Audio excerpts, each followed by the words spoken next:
I am a ruthless billionaire. But when I saw the name on the damp resume my HR manager was about to shred, my heart stopped. The dead weight begging to mop my floors was the stranger who saved me from freezing to death 46 years ago. At 68 years old, sitting atop a multi-billion-dollar empire built on cold steel, flawless silicon, and countless sleepless nights, I thought I knew exactly how the world worked. I thought I knew the precise price of everything and the exact value of a human soul. But let me tell you a secret that the boardrooms and Forbes lists will never teach you. You can amass all the wealth on this earth. You can build monuments of glass that pierce the clouds. Yet nothing will prepare you for the terrifying, breathless moment when the universe suddenly decides to collect on a debt you thought was lost to time. Before I reveal the exact moment my entire reality was brought to its knees by a single piece of paper, at When Home Hurts 2 warmly welcomes you and thanks you for being here. We are here to share the profound, often hidden truths of the human experience. If you believe that our unseen sacrifices never truly vanish, but merely wait in the shadows for the perfect moment to return, please hit that subscribe button right now to support our channel and give us the motivation to continue bringing you stories that heal the soul. The answer to the greatest mystery of my life did not arrive with corporate fanfare. It arrived on a bleak, rain-soaked Tuesday afternoon, disguised as a battered, water-stained manila folder lingering mere inches from a shredder. I was making my way across the grand, expansive marble floor of Harrington Global Industries' central lobby. It is a vast, echoing space meticulously designed to intimidate, a towering monument to my own corporate ruthlessness. As I approached the main reception desk, a chilling sound sliced through the ambient hum of business. It was laughter. Not the laughter of joy, but a hollow, cruel sound born of absolute arrogance. Marcus, my newly appointed head of human resources, stood there alongside the lead receptionist, treating a stack of maintenance applications like contaminated waste. He held up a slightly damp resume, pinching it by the corner, his voice dripping with elitist venom. He sneered, reading the credentials of a man who had spent 20 years at a defunct construction firm, mocking his lack of modern software skills. He called the applicant a peasant. He called him dead weight. He ordered the receptionist to throw it out. I watched her perfectly manicured hand move toward the shredder bin, ready to casually erase a human being's desperate plea for survival. Stop. My voice was barely above a whisper, yet it carried the crushing, heavy gravity of a woman who owned the ground they stood upon. The entire lobby froze instantly. The air grew impossibly thin. Marcus turned a sickly shade of pale, hastily stepping backward as I approached, the rhythmic tapping of my cane echoing against the polished stone like a terrifying countdown. I did not yell. I simply reached out and pulled the damp, crinkled folder from his trembling fingers. I looked down at the smudged ink at the top of the page. My breath violently hitched in my throat. The bustling sounds of the billionaire's world faded into a muted, ringing silence. A sudden, uncontrollable tremor seized my hands, rattling the damp paper. The towering CEO of Harrington Global shattered in an instant. And suddenly, I was plunging backward through time, reverting into the starving, utterly desperate 22-year-old girl I had buried decades ago. I stared at the name printed on the page, my thumb trembling as it traced the letters. Daniel Carter. The ghost of my past had just walked through my front doors, begging to mop my floors. To understand why a simple name on a damp piece of paper could shatter a billionaire's composure, you must first understand the freezing night of November 1980. I was not born into marble foyers or corporate boardrooms. I was born into the kind of grinding, invisible poverty that strips a person of their humanity piece by piece.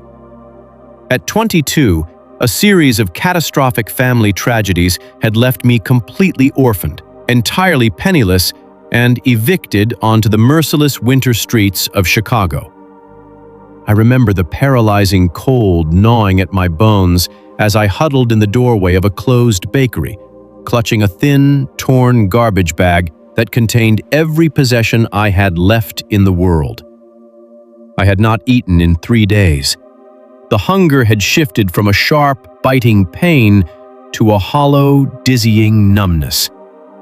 I was fading, drifting into that seductive, dangerous sleep that freezing people experience just before their hearts give out. People in expensive wool coats walked past me, their eyes sliding right over my shivering frame as if I were a stain on the concrete. I had accepted that I was going to die on that sidewalk, an unrecorded casualty of a city that did not care.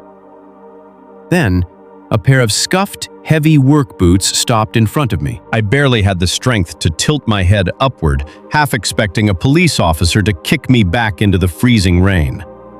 Instead, I saw a young man in a worn canvas jacket, his face smeared with grease and plaster dust from a grueling double shift. It was Daniel Carter. He did not look at me with pity, nor did he look away in disgust. He looked at me with a fierce, burning recognition of my shared humanity. Without uttering a single word, he knelt in the icy slush, took off his own heavy canvas jacket, and wrapped it around my violently shaking shoulders. The residual heat from his body felt like a blazing fire against my freezing skin. He then reached into his pocket and pulled out a brown envelope, his weekly wages in cash. It could not have been more than $100, but to a blue-collar laborer in the early 80s, it was the difference between keeping the lights on and sitting in the dark. He pressed the entire envelope into my frozen hands, folding my stiff fingers over it. When I tried to push it back, weeping, my voice nothing but a hoarse croak, he simply shook his head. He looked me dead in the eyes and said something that would become the foundation of my entire empire. He said, "You are going to survive this night, and you are going to build something big. When you do, just make sure you hold the door open for the next person." He walked away into the freezing rain in his shirt sleeves, disappearing into the city before I could even ask for his last name. I only knew it was Daniel because of the fading name tag sewn into the breast pocket of the coat that saved my life. That coat hung in a glass display in my private penthouse, a silent monument to a debt I had spent 46 years trying to repay. And now, the universe had delivered him to the very floorboards I owned, begging to clean them for minimum wage. Dragged back to the sterile reality of my corporate lobby, I knew I could not let the man who had quite literally saved my life slip into the unforgiving machinery of my own company. I ordered Marcus, who was still trembling like a reprimanded schoolboy, to find the man who submitted that resume and bring him directly to my private office on the top floor, explicitly instructing him to treat the applicant with the utmost respect. 40 minutes later, the heavy oak doors of my executive suite slowly pushed open. I stood behind my massive mahogany desk, my heart hammering against my ribs with the erratic rhythm of a frightened child. The man who walked in was a ghost woven from the fabric of my deepest gratitude. Time and grueling labor had weathered him terribly. His shoulders, once broad and defiant against the Chicago winter, were stooped beneath the invisible weight of a harsh, unforgiving life. His hands, clasping a worn flat cap, were gnarled with arthritis and scarred from decades of moving earth and stone for men who likely never bothered to learn his name. He stood near the doorway, awkwardly shifting his weight on the plush, imported carpet, his eyes darting around the palatial office with a mixture of awe and profound anxiety. He clearly believed there had been a catastrophic error, that a man applying to fix leaky pipes had no business breathing the air in the CEO's sanctum. "Ma'am," he began, his voice gravelly and hesitant. "I think there's been a mix-up. The young man downstairs said you wanted to see me, but I'm just here for the maintenance position." He did not recognize me. How could he? The starving, pathetic girl shivering in the slush had been entirely erased, replaced by a silver-haired titan clad in a bespoke suit. I walked around my desk, my cane forgotten, my steps unsteady. I moved toward him until I was close enough to see the familiar, kind creases around his eyes. "There is no mix-up, Mr. Carter," I said, my voice thick with unshed tears. "I have been waiting for you to walk through those doors for 46 years." He blinked, utterly bewildered, taking a slight half-step backward. I turned and walked over to the private closet tucked into the wood-paneled wall. My hands shook as I turned the brass handle and reached inside.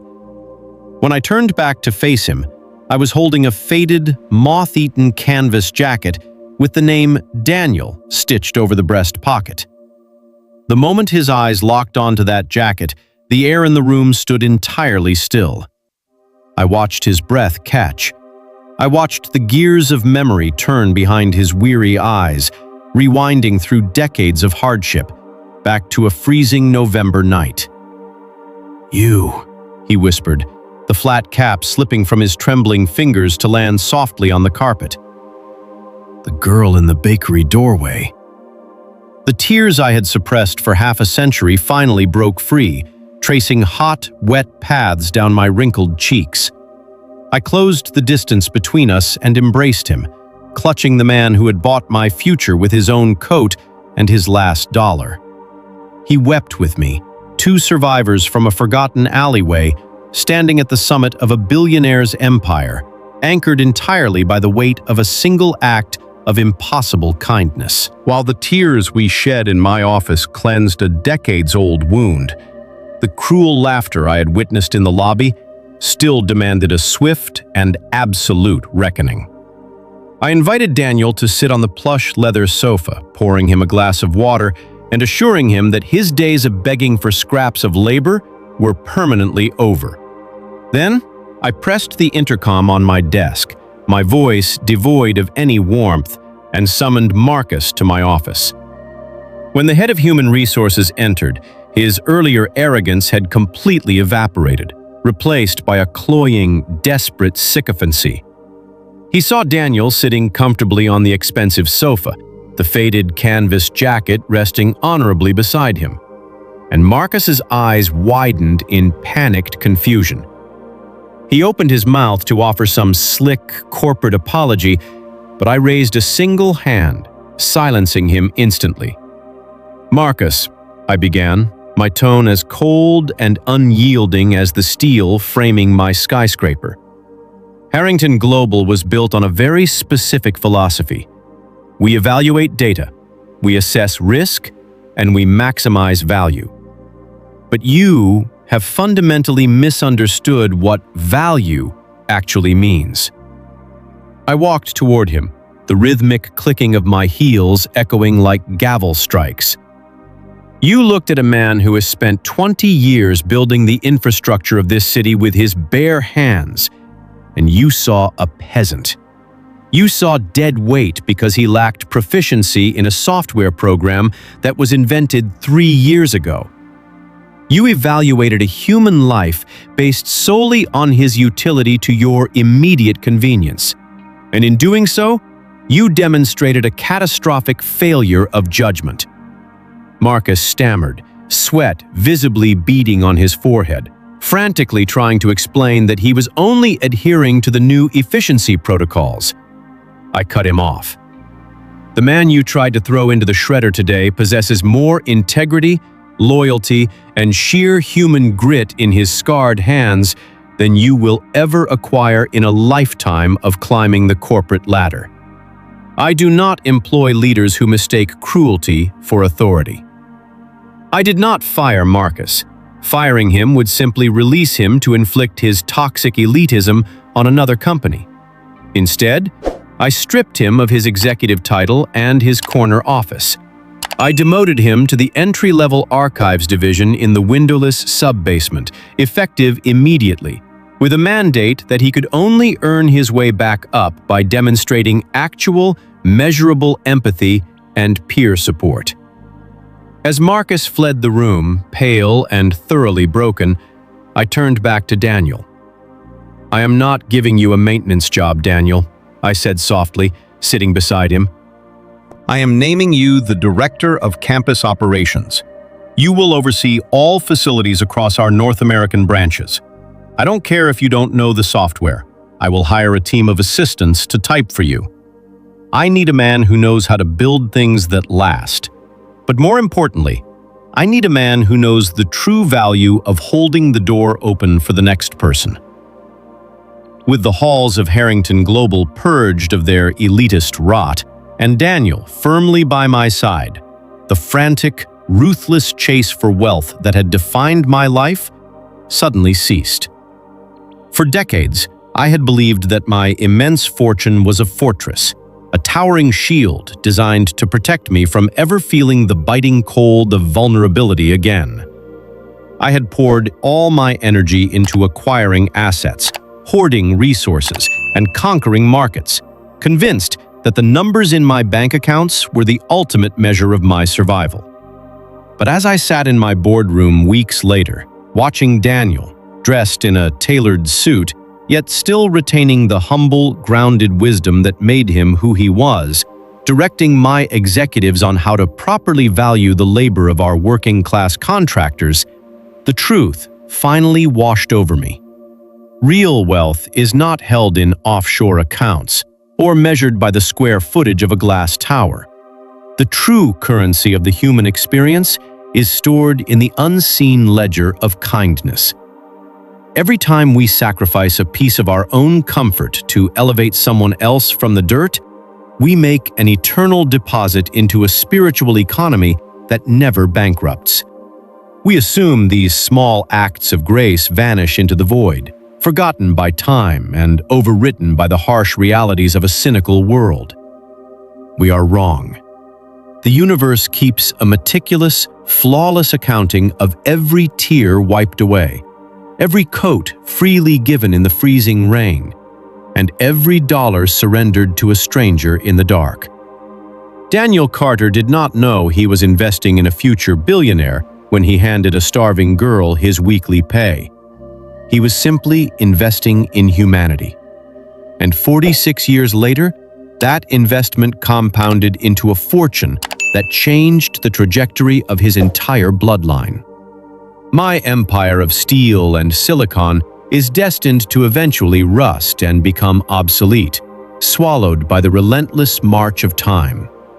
But the legacy of a worn canvas jacket and the profound grace of a man who refused to let a stranger freeze to death will outlive every monument I have ever built. The unseen ledger always balances, often when we are at our most desperate, proving that the love we freely give into the world is the only wealth we get to keep forever. The story of the billionaire and Daniel Carter serves as a powerful testament to the enduring impact of human compassion. It reminds us that our seemingly insignificant actions can alter the course of someone else's destiny in ways we may never live to witness. When a young, exhausted laborer chose empathy over apathy on a freezing Chicago night, he didn't just save a starving orphan. He unknowingly laid the foundational stones for an empire.